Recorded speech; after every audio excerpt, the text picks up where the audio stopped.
Let's talk about Fanatics now, RJ. League signs a 10-year deal with Fanatics to be the official jersey manufacturer partner of the NHL. They're going to be making the on-ice uniforms. Going to be making, obviously then also all the jerseys that you and I and all the fans are going to be buying. And I'm not thrilled about this, RJ. It doesn't seem like really anybody's that thrilled about it other than the league.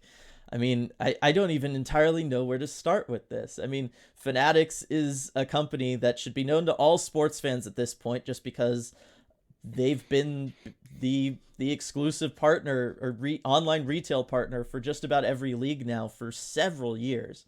I'm trying to think of the last league to sign one of those deals with them. It's probably at least 5 years ago. And I talked about it on our live game commentary, RJ.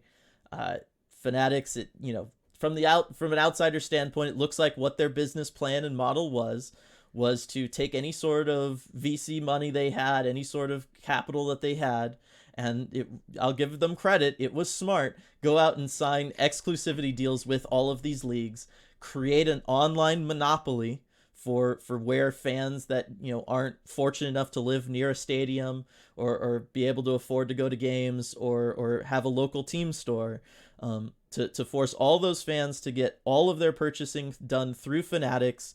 They're able then to push their own branded gear. Right now it's mostly like caps and t-shirts and all that kind of stuff. And I mean, anybody who was a sports fan pre-Fanatics to post-Fanatics knows the quality is not quite there. But, they created a monopoly in a way that's, I think a lot of other business people would be very envious of what they were able to get away with in the 21st century. Yeah, it's a model for success from a business standpoint. I mean, you basically create monopoly situation, and then at that point, you have no real incentive to produce high quality merchandise, and you can probably raise prices to boot there too, Mm-hmm. because that's the situation you're in. And I think it's something that's caused a lot of frustration with a lot of people. I mean, myself included. I think we all kind of have a fanatic story, at least, Yes. of something that we've bought over the last few years, some kind of team branded merchandise that where the quality has just been severely lacking. And you can see the difference. Anyone who remembers sports merchandise before Fanatics took over. I mean, I have, shirts from 10, 15 years ago that have held up much better than Fanatic shirts that I've bought, 1 or 2 years ago. The quality difference really is striking, and I try and avoid buying anything from them as much as I can now. But yeah, and for the NHL to go and sign a 10-year agreement, something that got a lot of pushback. I didn't see a single positive response for a fan actually scrolling through social media as long as I did. Did you see even one, Dylan? No, none. No, there was literally no positives. I mean, I've literally stopped buying a lot of sports merchandise strictly because of Fanatics, because I know it's not worth it. Because if I'm gonna have to spend $25 to $30 on a licensed t-shirt, I want to know that I can wash it more than 3 times before it starts peeling or gets way too faded, or I want to make sure that it's a comfortable t-shirt to begin with. Like there's so much stuff that goes into this, and it has kept me from supporting my teams and the leagues that I enjoy, strictly because I know it's not a good investment on my part.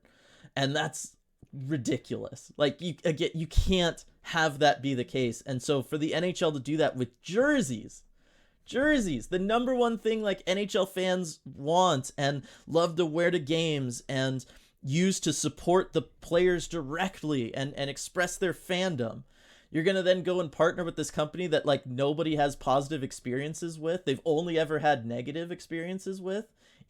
Maybe some people have had neutral experiences, in which case, good for you. That's the best case scenario. Yes, you paid for something and it came and it was what you wanted. Awesome. But the fact that I can't, like, we're getting so many people telling us that is rare is a problem. And I worry about a lot because, I mean, like I said, jerseys are a really special thing. That's kind of like a sacred hockey thing. And for them to take this deal, it just feels like everything else Fanatics has done, which is they just approached the league and they just said, here, here's just some money, work with us, and then we can have this a monopoly on jerseys. And the league was just like, yeah, okay, we only care about making money. That's what we care about. Yeah, I mean, we again shouldn't be surprised by the NHL at this point, but still, I like you pointing out the jerseys. They're the kind of this sacred special thing, and I know this is the way both of us feel about it, but it's just been so clear from the league that they don't agree. A T-shirt is one thing. I just buy a T-shirt, hang on, wear it. Stickers, all that kind of merch. The jerseys, that's the one bit, and I love this about hockey too, where so many fans wear jerseys. It's a really Mm-hmm. special thing. You can kind of pick out a player or two that you really support. That it was just that one area that's the piece of equipment that the fans wear, to support their team, that kind of share with the players. And the league clearly doesn't view it that way, and you saw evidence of that when you're getting the jersey ad patches on there also. Mm-hmm. That was kind of the one part of the uniform I was hoping they would leave untouched, because it's just that special thing. But obviously with the ads, and then of course with this Fanatics deal, the league just doesn't view that as the case. I mean, talk about Fanatics jerseys. They're already making some of the jerseys, what's the difference? Because you have the authentic ones made by Adidas right now, Right. and you have the Fanatics version. Right. That, I mean, if you look at the two of them side by side in the store, it's quite the difference. Right. And I don't have a problem with them making a lower cost entry level jersey option, because that's the one problem with jerseys is that they are expensive. It's a luxury item that not all fans can afford, right? Like, oh, I can't, it's hard if you want a customized jersey with your favorite player on it. You're looking at dropping $300. That's a lot of money to be talking about, right? Like that's a lot of money. That, when you've got over half of the United States living paycheck to paycheck, they don't have $300 to, in disposable income to necessarily drop on a jersey. Or if they're going to, it means so much to them. And I think that's what we've seen, is that there are people that are willing to go ahead and make other sacrifices elsewhere when they become a hockey fan to purchase a jersey. And that's part of what adds to the sacredness of it. And for the league to not seemingly respect that is really, really frustrating for me. I just, yeah. And you and I also have known the quality of the authentic jerseys, like what the fans can get as an authentic jersey has dropped some. Like these Adidas ones, right? Like it's not all sewn on patches anymore, right? Like they're stitched patches, but they're not sewn onto the jersey, right? There's elements of that kind of stuff that, it's frustrating, and you feel like, well, look, I am paying all of this money. I would like to have, as premium a product as possible. And you're not paying any less than you were too. That's the thing. It's not like those cost savings from not having the fully stitched jersey and everything are being passed on to you. No, that's going straight to the league, right, and the manufacturer. Right. And I worry, based on Fanatics practices for their other merchandise. We've talked about the shirts, talked about the hats. I mean, every Fanatics hat I've ever had has run into stitching problems with like loose stitches, and they get caught and they snag, they look terrible, whatever. The t-shirts, right? Obviously there's issues around that.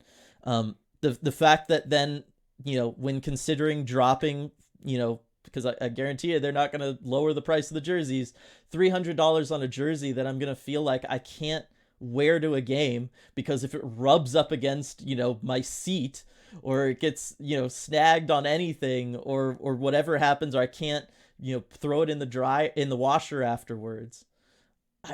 Why? I'm just not gonna buy a jersey. Like, congratulations, NHL, you got some money by partnering with Fanatics, but like, it's not gonna work out in the end, because I won't begin giving Fanatics my money over this.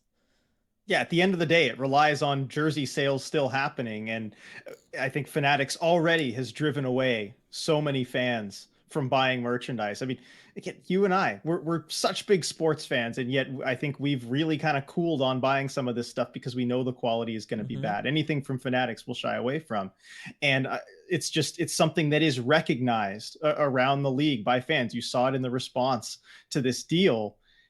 it's going to be a problem. I mean, these monopoly companies that are kind of hated by everybody in the sports space, EA Sports, Ticketmaster, I'll think of Yeah. with this too. You're going to have people just shying away from buying jerseys. I think even, I think a lot of people just won't even give them a chance. No. They're just gonna be like, oh, this is a Fanatics jersey. Because again, we should mention this deal kicks in at the end of next season. So the start of Yes. 2024, 2025 season. So there's 1 year left. And I mean, maybe one thing that'll benefit the NHL, maybe unintentionally, is I think a lot of people were saying, okay, I'm going to go run out and buy as many jerseys as I can in the next year while they're still Yes. okay, before that diminishing quality might show up. So, I mean, maybe they'll benefit in the short term from this, but I don't think it's in a way that they necessarily plan. No, and there is also a part of me, RJ, that is like, the jerseys are the only piece of like merchandise sales that players could see a part of. Like if you go and you buy a player jersey, that player gets a portion of that. That's why they're more expensive than just the team jerseys. Part of that is because it's going to the player. And I can't help but wonder, like, is the union happy about this? Like, if jersey sales plummet, is the NHLPA going to be really happy about this? Are they going to bring that up in the next CBA and be like, hey, look, we want, when it comes to jerseys, we want to be at the table when you're negotiating who is making jerseys, because that affects us. If you see a dip and a fall off in jerseys because of a deal the NHL makes, that affects the members of the Players Association. Like there's so many bad things that can come from this, RJ, that I feel like, it's right up the NHL's alley to just kind of make a decision like this and have to deal with some of those consequences. But it's just unfortunate because I feel like the NHL right now more than ever, as you're dealing with the RSN issue, and you've got, the way that fans are accessing and watching and appreciating your game is going to change drastically over the lifespan of this Fanatics deal over the next 11 years. It's like everything about our world involving watching and consuming sports is going to change dramatically.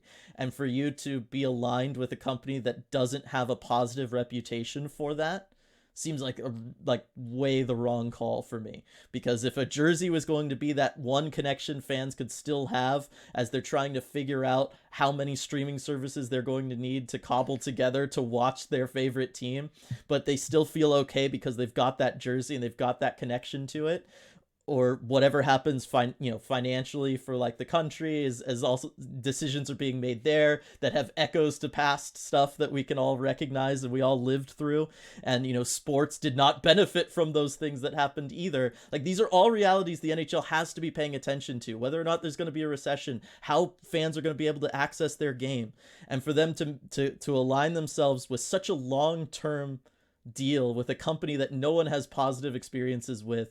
It's just peak NHL.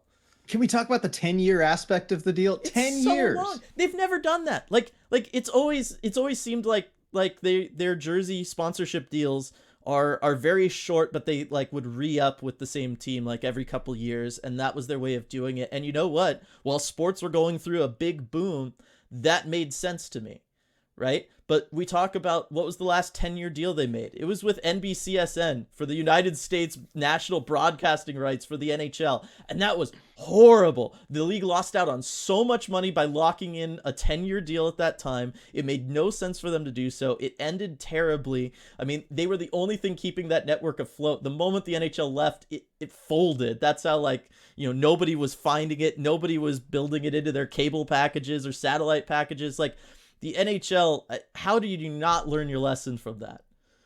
Right. It should be a very clear lesson there on the pitfalls of a 10-year deal potentially.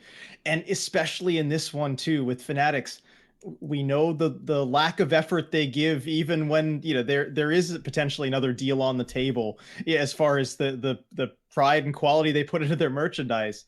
I mean, to give them that 10-year security, they already have monopoly conditions. To know that they don't have to worry about creating a product worthy of re-upping for 10 years. Yeah. It could get really ugly. It could get really ugly. I mean, what do teams do, RJ, all the time? NHL teams, when you're a little uncertain, you don't know if this is going to be the right decision for your franchise to sign this player. What do? Give them a bridge deal. Yeah, bridge deal, short-term deal, see what you have in them. Yeah. You say, prove it. This is a prove it contract. That's what the NHL should have done here. They should have said, you know what, prove to us that you are capable of doing this, and that our fans aren't going to shy away from purchasing jerseys by being a part of this. And if things go great after 3 years, then we'll sign a 7-year extension. You know what I mean? Like, you could totally build that into negotiations, all of that stuff, and instead they just didn't. And the go for it.